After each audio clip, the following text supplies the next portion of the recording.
ఇది ముఖ్యంగా శంషాబాద్ మండలం పెద్దషాపూర్ గ్రామంలో సర్వే నంబర్ 173 నుంచి 183 మధ్య ఉన్నటువంటి భూమి. ఈ 180 ఎకరాల ప్రభుత్వ భూమిని ఈరోజు ప్రైవేటు వ్యక్తులకు దారాదత్తం చేసే కుట్ర జరిగింది. ఈ భూముల విషయంలో హైకోర్టులో కేసు ఉంది.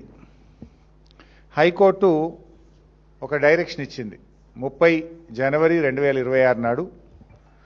దీని మీద ఒక నిర్ణయం తీసుకోండి అన్నది. పలానా వ్యక్తులకు ఇవ్వమని ఎప్పుడు కూడా హైకోర్టు చెప్పదు. హైకోర్టు ఏం చెప్తుందంటే ఈ పిటిషన్ వచ్చింది, దీన్ని విచారించండి, దీని మీద తగిన నిర్ణయం తీసుకోండి అని చెప్పి చెప్తుంది హైకోర్టు. 30 జనవరి 2026 నాడు హైకోర్టు చెప్పింది. 24 ఫిబ్రవరి 2026 24 ఫిబ్రవరి 2026 రోజు ఆర్డీఓ గారు హైకోర్టులో అఫిడవిట్ ఫైల్ చేసినారు. 24 ఫిబ్రవరి 2026 రోజు ఆర్డీఓ గారు హైకోర్టులో అఫిడవిట్ ఫైల్ చేయడం జరిగింది. ఇది ఆర్డీఓ గారి అఫిడవిట్. ఇది కూడా మీకు పబ్లిక్ డొమైన్లో పెడతాం. ఇది హైకోర్టు జడ్జిమెంట్లో కూడా ఈ అఫిడవిట్ స్పష్టంగా మెన్షన్ చేసినారు. High court judgement is a public document, nothing secret. ఇది హైకోర్టు ఆర్డరు. హైకోర్టు ఆర్డర్లోనే స్పష్టంగా ఆర్డీఓ గారి ఆర్డర్ కూడా ఉంది. హైకోర్టు ఆర్డర్లో ఆర్డీఓ గారు ఇచ్చినటువంటి అఫిడవిట్ కూడా ఉంది. ఆర్డీఓ గారు ఆర్డర్ ఇస్తూ ఈ ల్యాండ్ ప్రభుత్వ భూమి అని స్పష్టంగా తేలుస్తూ ఆర్డీఓ గారు ఏం చెప్పినారు, హియర్ బై ప్రభుత్వ భూమి అని మొత్తం జడ్జిమెంట్ 6 పేజీలు చెప్తూ the tahsildar Shamshabad mandal he is here by directed to protect the subject government lands from encroachment and initiate steps to include the scheduled suit properties in prohibitory list 22A.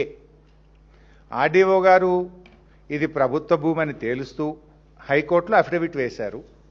వేస్తూ తహసీల్దార్ శంషాబాద్కి ఏం చెప్పినారు, ఈ ప్రభుత్వ భూమిని కాపాడు, ఎంక్రోచర్స్ నుంచి ఈ భూమిని కాపాడే బాధ్యత తీసుకో అని చెప్పి డైరెక్షన్ ఇచ్చినారు. నంబర్ 1. నంబర్ 2, ఈ భూములను ప్రాహిబిటెడ్ లిస్ట్లో పెట్టండి, నిషేధిత భూముల జాబితాలో 22Aలో పెట్టండి అని చెప్పి తన ఆర్డర్లో ఎంఆర్ఓ గారికి కూడా ఆర్డీఓ గారు డైరెక్షన్ ఇచ్చినారు.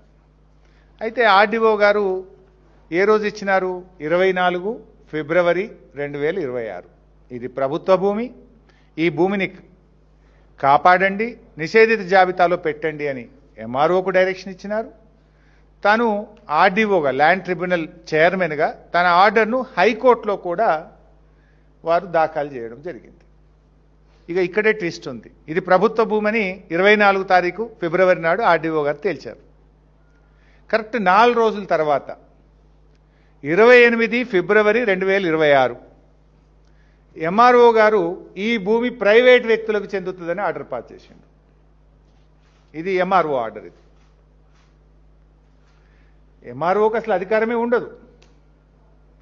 ఆర్డీఓ ఇది ప్రభుత్వ భూమని ల్యాండ్ ట్రిబ్యునల్ చైర్మన్గా తేల్చి ఈ భూములను కాపాడు, ప్రొటెక్ట్ చేయని ఎంఆర్ఓకు డైరెక్షన్ ఇస్తే 4 రోజుల్లోనే ఎంఆర్ఓ ఈ భూమి ప్రైవేట్ వ్యక్తులకు చెందింది అని చెప్పి ఎంఆర్ఓ ఆర్డర్ పాస్ చేసినాడు.